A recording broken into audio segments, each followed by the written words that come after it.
The Order of the Arrow is Scouting's national honor society. It was founded to serve a purpose. It caused the Scout oath and law to spring into action as a living part of each Scout. You are gathered now to elect Scouts to be candidates for membership in the Order. This is the first step in becoming an Arrowman, as our members are called. But before you begin your unit election, I'd like to take a few minutes and tell you about the OA. The Order of the Arrow was founded in 1915 at Treasure Island, the scout camp of Philadelphia Scout Council.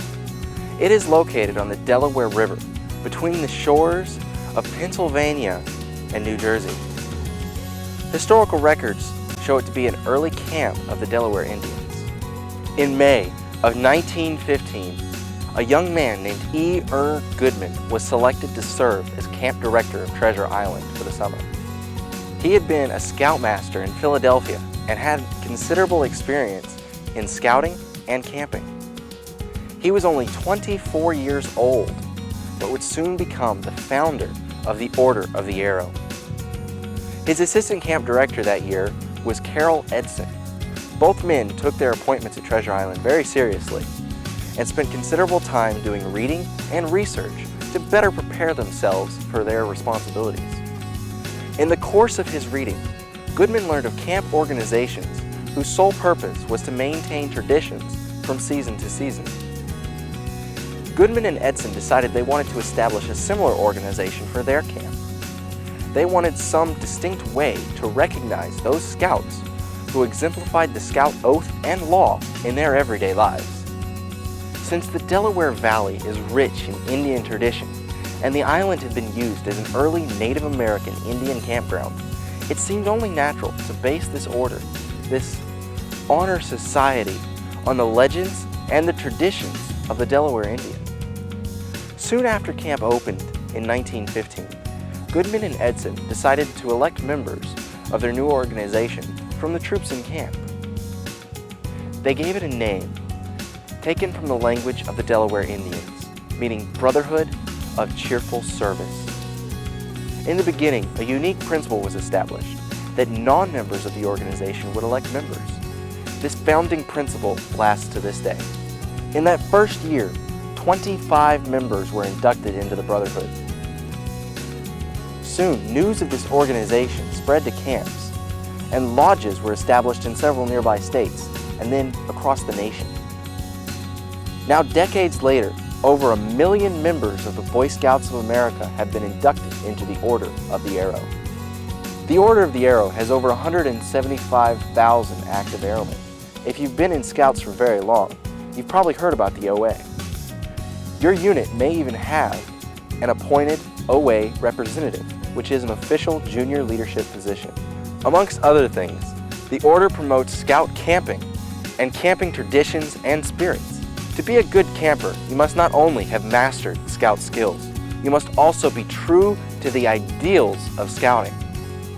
The only way to become a member of the Order of the Arrow is to be approved by your Scoutmaster or coach and be elected by the members of your unit under the age of 21. That's you guys. To be eligible, a Scout must be a registered member of the Boy Scouts of America, be at least a first-class Scout, and have 15 days and nights of Boy Scout camping within the last 2 years, which must include one, but no more than one, long-term camp consisting of 6 consecutive days and 5 nights, like a summer camp. After being elected, the Scout must undergo the Ordeal Experience, which is a series of challenges of his dedication to the high ideals of Scouting and the OA. If the Scout is faithful in meeting these challenges, he takes a solemn pledge of service and is admitted into his local lodge as an Ordeal member of the Order of the Arrow. This universal arrow ribbon and distinctive sash signify membership in the Order of the Arrow. The sash is worn only at OA events, special Scouting functions, or when representing the OA. Your lodge has its own activities and projects, but the OA program does not replace the Scout's primary responsibilities to his troop or team. In fact, the Arrowman is expected to give generous service back to his unit for the honor it has extended him. There are over 300 Order of the Arrow lodges and Scout councils throughout the country. some with less than 100 members in rural areas to several thousand members in urban areas. Besides its tradition of service to local units and to the council camping program, the Order of the Arrow also offers exciting leadership and program opportunities that are unique in Scouting. Tonight, you continue our tradition by voting for members of your troop to be candidates for membership in the Order of the Arrow. Any member of your troop who is active and is under the age of 21 is eligible to vote.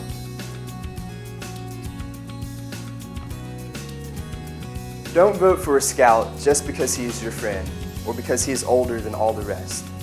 What really counts is his loyalty to the Scout Oath and law. You're expected to think for yourself. There's no campaigning or discussion allowed, and the election is by secret balloting. If you have any questions, you may ask your Scoutmaster or the election team prior to voting. This important decision about your fellow Scouts is totally up to you. Ask yourself a few questions about some of the nominees. Who among you is a friend to all? Who among you gives a helping hand to those in need? Who is cheerful even when they have tiresome jobs to do? Who would you wish to go camping with? Who attends the meetings regularly, including service projects and campouts? And who among you sets the example by living the Scout Oath and law in his everyday life? And finally, who can you depend on? You can vote for any or all of the eligible candidates tonight. If you don't want to vote for any of the candidates, you don't feel that they're worthy, turn in a blank ballot. If you're new to your unit and do not feel that you know the candidates well enough to decide wisely, do not turn in a ballot at all, and this will not affect the end ballot result. Only vote for those that the Scoutmaster or coach has declared eligible. Once you've completed your ballot, fold it once and give it to a member of the election team. You have an important decision to make. Becoming a member of the Order of the Arrow is one of the highest honors a Scout can receive. Among the ideals of the Order of the Arrow are brotherhood, cheerfulness, and service. These are the foundation on which our order is based. The OA is a thing of the outdoors, and from outdoor life comes self-reliance, and from the Scout Oath and law comes personal integrity and character. Among the greatest challenges of the Order of the Arrow is the strengthening of Scouting as a positive outdoor experience and the development of leadership skills in Scouts like you that you can use for the rest of your lives.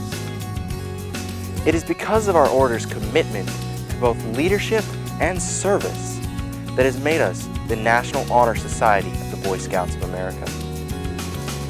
And now, your unit election team will tell you more about your lodge and conduct your unit election.